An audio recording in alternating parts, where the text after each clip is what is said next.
जय मां विंध्यवासिनी, हर हर महादेव। आप सभी का स्वागत है हमारे यूट्यूब परिवार में। आज एक बहुत ही विशेष प्रयोग की चर्चा आप सभी के समक्ष करेंगे।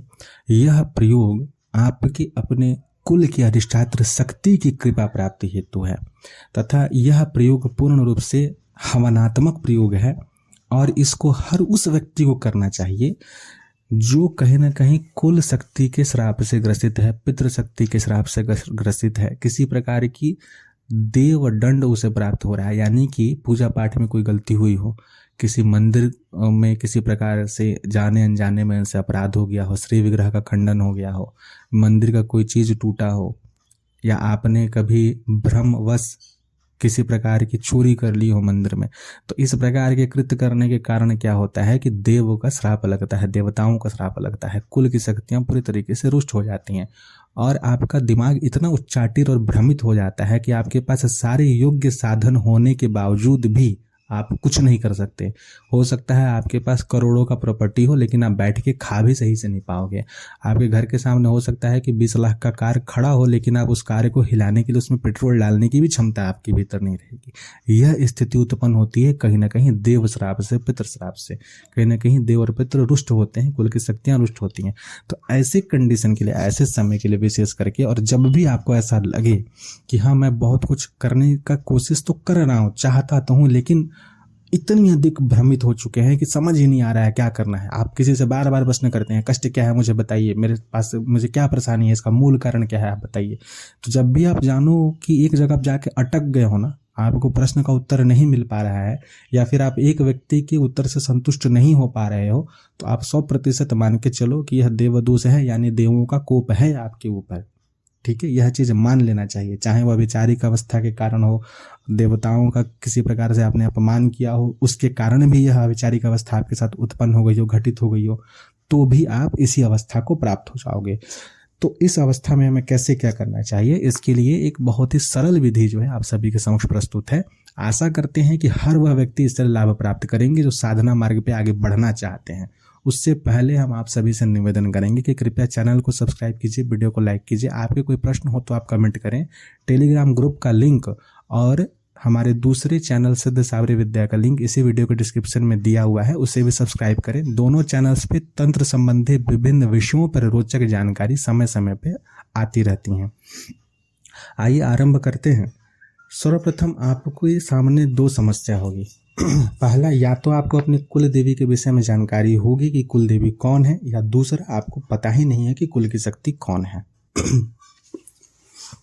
दोनों ही कंडीशन में, दोनों ही तरीके में इस प्रयोग को करना है और यह प्रयोग केवल और केवल कुल देवी के लिए नहीं बल्कि आपके कुल के जो भी रक्षक देव होंगे, भैरव के पद पे होंगे, उनके हेतु भी है। और यह बात 100% आप निश्चिंत मानिए, आपकी जानकारी में हो या नहीं हो, कुल देवी के साथ कुल भैरव होते हैं, रक्षण देव होते हैं। चाहे पद कुछ भी हो, वो वीर हो, महावीर हो, चाहे वो हनुमान जी के स्वरूप में हो, भैरव जी के स्वरूप में हो। भैरव एक पद है जो रक्षात्मक देव को प्राप्त होता है। आपके कुल के कोई पहले के सिद्ध व्यक्ति हो जिनको कि वह पद देवी कृपा से प्राप्त हुआ हो, लेकिन वह होते हैं, कालांतर में लोग भूल जाते हैं या पता नहीं होती है, जानकारी नहीं होने के कारण से। तब आपको इस जब प्रयोग को करना होगा तो कब से करेंगे, तो इसका यह प्रयोग जो है कभी भी पूर्णिमा के दिन से आरंभ करके अमावस्या के दिन तक, यानी 15 दिन करना है, या फिर नवरात्रि में किसी भी नवरात्र के पहले दिन से लेकर के 10वीं तिथि तक करना है। ठीक है, और कब करना है, सुबह सूर्योदय के समय करना है या फिर शाम को सूर्यास्त के समय करना है। लेकिन सूर्यास्त, अगर आप सूर्यास्त के समय कर रहे हैं तो निश्चिंत मान करके चलिए कि आपको फिर उस दिन नमक इत्यादि नहीं खाना है। तो अच्छा रहेगा कि सुबह के समय करें, या फिर नवरात्र उपासना अगर करते हैं तो नवरात्र में आप शाम को भी कर सकते हैं। इसके लिए किन किन चीज़ों की आवश्यकता पड़ेगी आपको, इसमें सबसे पहला चीज जो चाहिए, मिट्टी का एक बड़ा पात्र आपको आवश्यकता पड़ेगा। मिट्टी का एक बड़ा पात्र चाहिए जिसमें कि आप हवन कर सके। हवन कुंड अगर आपके है तो चलेगा, लेकिन हवन कुंड तांबे का होना चाहिए, एल्युमिनियम का, लोहा का नहीं होना चाहिए। वेदी इसमें आप बना नहीं सकते हैं, इसलिए कुंड चाहिए होगा। तो या तो मिट्टी का कुंड ला लीजिए या फिर तांबे का कुंड ला लीजिए, मध्यम आकार का, बहुत छोटा भी नहीं बहुत बड़ा भी नहीं। दूसरा चीज आपको चाहिए कि खुद से गेहूं को ला करके धो करके पिसवाएं, या फिर वैसी जगह से गेहूं का आटा लाएं जिस जगह में पूजा पाठ के लिए शुद्ध गेहूं मिलता हो, उस जगह से आप जो है ला लीजिए आटा। कम से कम आप जो है 11 दिन का प्रयोग करना है तो कम से कम 2.5 से 3 किलो गेहूँ आप ला करके रख लीजिए। ठीक है, गुड़ अच्छे वाला पूजा दुकान से, जहाँ पे नमक इत्यादि नहीं मिलता हो उस जगह से गुड़ लाइए। ठीक है, ताकि जो है गुड़ में कोई दोष ना हो। गुड़ हो गया, घी, यह 3 सामग्री आपको लगेगी। इस प्रयोग को घर का बड़ा लड़का कर सकता है या घर के जो मुखिया हो वह कर सकते हैं। विशेष परिस्थिति में घर की बेटी भी कर सकती हैं, बहू भी कर सकती हैं, लेकिन प्रयास करें कि अगर घर का लड़का करता है, बड़ा लड़का करता है या कोई भी पुत्र करता है तो ज़्यादा अच्छा होता है। ठीक है, विशेष परिस्थिति में पुत्री और जो बहू हैं वह भी कर सकती हैं। इस बात का ध्यान रखेंगे कि किसको प्रायोरिटी देना है। अब आपको पहला दिन क्या करना है। मान लेते हैं कि आप पूर्णिमा से प्रयोग को शुरू किए हैं, आप प्रतिपदा यानी नवरात्र का प्रतिपदा भी मान सकते हैं। पहले दिन आपको क्या करना है, सर्वप्रथम घर एक दिन पहले साफ सफाई अच्छे से कर लीजिए और बिल्कुल शुद्ध मन से, मन में संकल्प होना चाहिए दृढ़, कष्ट जितना भी हो, आपके ऊपर झूठे मुकदमे लगे हों, शरीर से बहुत अधिक कष्ट हो, 10-15 मिनट का प्रयोग है, ज़्यादा का नहीं है, बहुत अधिक कष्ट हो तो भी आपको इसको करना है। और दोनों कंडीशन में, कुलदेवी पता हो तो भी, कुलदेवी नहीं पता हो तो भी। और 2 दीपक इसमें लगेंगे, दोनों चौमुख दीपक रहेंगे, रोज नए दीपक लगेंगे। यानी कि अगर आप पूर्णिमा से अमावस्या कर रहे हैं तो 30 दीपक लग जाएंगे, अगर नवरात्र में 10 दिन का कर रहे हैं तो 20 दीपक लगभग लग जाएंगे। ठीक है, इस बात का ध्यान रखेंगे। सरसों का तेल और तिल का तेल दोनों आप ला करके वह भी रख लीजिएगा। बाती इसमें कलावे का बनेगा, कलावा का बाती बना करके रख लीजिए चौमुख दीपक के लिए। नारंगी रंग का जो महावीरी सिंदूर होता है, बहुत जगह में उसको भखरा सिंदूर भी बोलते हैं, नारंगी वाला, वह सिंदूर आप लाइए, जो असली सिंदूर होता है बढ़िया वाला, वह सिंदूर ला करके आपको रखना है। पहला दिन जो है सबसे पहले अपना घर के मुख्य द्वार में, और अगर आप रेंटेड घर में रहते हैं, अपना घर नहीं हो रेंट वाला घर है, तो जो आपका मुख्य द्वार होगा, जहाँ तक का पैसा आप देते हैं, जहाँ से आपका हद शुरू होता है, जो आपका घर का मुख्य द्वार है वहाँ पे इसको करना है। तो सबसे पहले द्वार को गंगा, कोई कपड़ा को भिंगा करके गंगा जल से उस पूरे द्वार को पोंछ लेना है सही से। धो पोंछ ली हो पहले से, लेकिन पूजा के समय पुनः पोंछना है।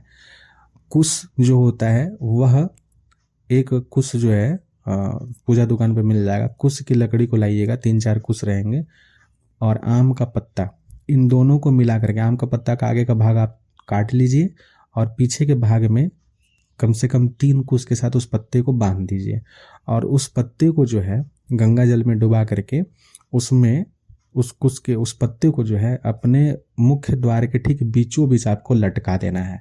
और लटकाने के पश्चात उस पे जो है सिंदूर, जो नारंगी सिंदूर आप लाए महावीरी सिंदूर, उसको घी मिला करके उसमें टीका करना है। और उसके बाद उस चौखट पे, मुख्य द्वार के चौखट पे आपको 5 जगह टीका करना है कुलदेवी के नाम से। कुलदेवी का वास पहले के वीडियोज में बता चुके हैं कहाँ होता है, कैसे होता है, तो चौखट सबसे महत्वपूर्ण है। उसके पश्चात दोनों ओर आपका मुख घर से बाहर की, यानी कि घर से जब हम बाहर निकलेंगे तो बाहर निकलने के समय आपके दाहिने ओर की जो स्थिति है वहाँ चौमुख दीपक जलाएंगे जो सरसों तेल का जलेगा। ठीक है, और आपके जो बाएं ओर जो चौखट का हिस्सा रहेगा वहाँ जो आप दीपक जलाएंगे वो तिल का रहेगा, दोनों चौमुख रहेगा। दीपक के नीचे में थोड़ा थोड़ा सा अक्षत जरूर रखेंगे या फूल रख देंगे, दीपक को खाली नहीं रखते, आसन दे करके उस पर रखा जाएगा। जो दाहिने हाथ में सरसों तेल का दीपक जलाए हैं वो भैरव जी के नाम से जलेगा, आपके कुल के रक्षक भैरव के नाम से, और जो बाईं ओर जो आप दीपक जलाए हैं वो कुल देवी के नाम से जलेगा। ठीक है, मुख आपका घर से बाहर की ओर, यानी आप घर से बाहर निकल रहे हैं, तब इस चीज़ को सही से सुन लीजिएगा बार बार। अब इतना करने के पश्चात आप सर्वप्रथम जो है जो मिट्टी का पात्र लाए हैं, हवन कुंड जो ला करके रखे थे, गाय गोबर के उपले या फिर लकड़ी जो है, आम का लकड़ी जो है, उससे आप उसमें अग्नि प्रज्वलित करेंगे। हाँ, अब जो है आपको क्या बनाना था, पहले इससे पहले आपको नहा धो करके बनाना है। जो गेहूं का आटा लाए हुए हैं, गेहूं का आटा ले लीजिए, गुड़ और घी, और इन तीनों चीज़ों को मिला करके थोड़ा सा काला तिल इसमें मिलाएंगे, हल्का सा काला तिल मिलाएंगे, और आपको इतना आटा सानना है कि आटा सानने से एक रोट बन जाए बढ़िया सा। घी में लगा करके ही अच्छा सा रोट बनाएंगे। रोट बना करके उसको तोड़ के फिर से चूरा कर लेंगे, और चूरा करने के बाद उसको गोल लड्डू जैसा छोटा छोटा सा आहुति के लिए बना लेंगे। 27 आहुतियाँ डालनी है, इस प्रकार से बना करके रोट के टुकड़े का 27 टुकड़े अलग अलग बना करके रख लेंगे। ठीक है, इसके सिवाय आपको इस 27 टुकड़े के सिवाय 3 टुकड़े और होने चाहिए। ठीक है, 3 टुकड़ा और इसमें रहेगा अलग से, यानी टोटल 30 टुकड़े आपके पास होने चाहिए। अग्नि प्रज्वलित करेंगे, मुख आपका घर से बाहर की ओर ही रहेगा। फटाफट आपको करना है, ज़्यादा देर इसमें लगाना नहीं है। हाथ मन में मंत्रों को बोलना है। सबसे पहला आहुति गणपति जी के नाम से। हाथ में रोट का वो जो टुकड़ा जो गोला बना है उसको लेंगे, छोटा सा तोड़े रहेंगे, जरूरी नहीं कि गोला बने, तोड़ करके आप 30 टुकड़ा अलग से रख सकते हैं। और वह जो है गणपति जी के नाम से उसमें आहुति में डाल देंगे। पहला आहुति हो गया। दूसरा आहुति जो होगा कुल गुरु के नाम से होगा। ध्यान रहे, कुल के गुरु के नाम से, चाहे वो गुरु जहाँ भी हो, जहाँ भी वंश चल रहा हो, कुल गुरु के नाम से दूसरी आहुति। अगर आपको अपने कुल गुरु पता है तो पहला आहुति कुल गुरु के नाम से, दूसरा गणपति जी के नाम से। अगर नहीं पता है तो पहला आहुति गणपति जी के नाम से, दूसरा आहुति कुल गुरु के नाम से, तीसरा आहुति हनुमान जी के नाम से। यह 3 आहुति होगी। बाकी के 27 आहुति अगर आपको अपनी कुल देवी का नाम पता है तो उनके नाम से देते जाइए, उनके नाम के आगे नमः लगाते हुए। जैसे कि मान लीजिए कि भवानी नाम है कुल देवी का, दुर्गा नाम है कुल देवी का, तो ओम लगाने की आवश्यकता नहीं है, दुर्गाए नमः बोल करके डालना है। स्वाहा आप बोल सकते हैं, कोई दिक्कत नहीं है। अगर नहीं पता है उनका नाम तो कुलदेव्ये नमः बोल करके आप डालते जाइए। कुलदेव्ये नमः बोल करके उसमें आप आहुति देते जाइए। कुलदेव्ये नमः स्वाहा। नमः लगाना जरूर है, ठीक है ना। यहाँ हवन की पद्धति नहीं चलेगी कि स्वाहा लगाते हैं तो नमः नहीं लगाते हैं। जितना बता रहे हैं उस तरीके से केवल यह कीजिए। यह काम आप जो है कंप्लीट कर लिए। 30 आहुति डाल दिए। आहुति इत्यादि डालने के बाद से पानी हाथ में लेकर के 3 बार उस कुंड के चारों ओर घुमा करके वहाँ पानी डाल देंगे और उसे जलने देंगे जितना देर तक वह जले। जल करके जब वह राख हो जाएगा उसको फिर हटा देंगे, ठीक है। और उसे राख को एक जगह एकत्रित करते जाइए। यह काम आपको कम से कम जो है 27 दिन तक करनी चाहिए, ठीक है। 27 दिन तक अगर आप करते हैं तो ठीक है, नहीं तो जैसा कि बताए हैं कि पूर्णिमा से अमावस्या तक कम से कम यानी 15 दिन तक करेंगे आप। पूर्णिमा से लेकर अमावस्या तक या फिर नवरात्रि के प्रतिपदा से लेकर के 10वीं तिथि तक सुबह के समय में 27 दिन का लिए अगर आप करते हैं तो अति उत्तम होता। अगर आप कर पाते हैं तो बहुत अच्छा है, नहीं तो जितना दिन बताएं उतना दिन सिर्फ इतना आपको करना है। और उसके पश्चात, यह करने के पश्चात अब एक चीज़ और ध्यान रखिएगा कि जब अंतिम आहुति आप दे देंगे तब अगर आपके पास संभव हो, अगर आप कर सकें तो एक छोटा सा ही सही, एक चांदी का दीपक, एक छोटा सा ही सही खरीद लीजिएगा, जिसमें आप लाल का जो मौली धागा होता है उससे बाती बना करके घी उसमें डाल करके और अंतिम आहुति जब देंगे उसके पश्चात उसी अग्नि से आप उस दीपक को प्रज्वलित करके अपने पूजन स्थान पर ले जा करके रखेंगे कुल देवी के नाम से। यह जो है आपको पूरा अंतिम दिन तक करना है, सिर्फ इतना ही आपको करते रहना है कंटिन्यू। और जो शुरू में द्वार के मध्य में जो 3 कुश और आम का पत्ता बांधे थे वह बदलना नहीं है अंतिम दिन तक, वो सूख के गिरे ना, इसका ध्यान रखें कि बहुत टाइट बांधना है। इतना आप कीजिए, 100% आपकी कुल देवी जो है इस बीच में स्वप्न के माध्यम से किसी न किसी माध्यम से स्वप्न में दर्शन देंगी। इतना आपको जरूर मार्गदर्शन मिल जाएगा कि हाँ देवी हैं, वह प्रसन्न है कि नहीं वह भी आपको समझ में आएगा, आगे के लिए मार्गदर्शन भी प्राप्त होगा। एक बार के प्रयोग से अगर यह चीज़ नहीं होता है तो पुनः 15 दिन रुक करके फिर पूर्णिमा से फिर कीजिए। एक बार में हार नहीं मान लेना है कि बस हो गया नहीं हुआ। आपका प्रारब्ध वैसा होगा, बड़ा गलती किए होंगे, बड़ा अपराध किए होंगे तो दंड भी तो ऐसा मिलेगा। बहुत सारे अपराध होते हैं, लोग बोलते नहीं हैं। तो इसको बार बार इसको कीजिए। इसमें बहुत अधिक ना खर्च आने वाला है ना बहुत कुछ आपका जाने वाला है, लेकिन मिलेगा बहुत कुछ। एक चीज़ और स्पष्ट कर देते हैं, लोगों का प्रश्न आ सकता है कि अगर अभिचारिक प्रयोग हो, तंत्र मंत्र का प्रयोग हो, घर में फलाना चिलाना चीज़ हो तो कैसे हम करेंगे, इसमें तो दिक्कत हो जाएगा, शक्तियाँ जो हैं वह कोई और ले लेगा, भोग कोई और ले लेगा। निश्चिंत रहें, चौखट पर का पूजा किसी का अवकात नहीं होता है इतना आसानी से लेने का, ठीक है। तो जहां आप कुल देवी के नाम से देंगे तो भगवती पार्वती की हंस शक्ति उसको ग्रहण करेंगी। फल भले आपको ना मिले आपके कर्म के कारण, वह अलग बात है, लेकिन आपका पूजा वहां गलत नहीं हो सकता। चौखट का पूजा, चौक का पूजा यानी चौराहे का पूजा, चौखट का पूजा सही चीज को ही जाता है, गलत चीज जल्दी नहीं ले पाती है। इसलिए निश्चिंत होकर के इस प्रयोग को करें। इस प्रयोग को करने से अत्यंत ही लाभ आपको प्राप्त होगा। आशा करते हैं कि कुल देवी की कृपा आपको प्राप्त हो और भगवती प्रसन्नता पूर्वक आपके कुल में वास करे। कहीं ना कहीं उनका आशीर्वाद मुझे भी प्राप्त होगा जब आपके परिवार का कल्याण होगा। तो जय मां विंध्यवासिनी, हर हर महादेव।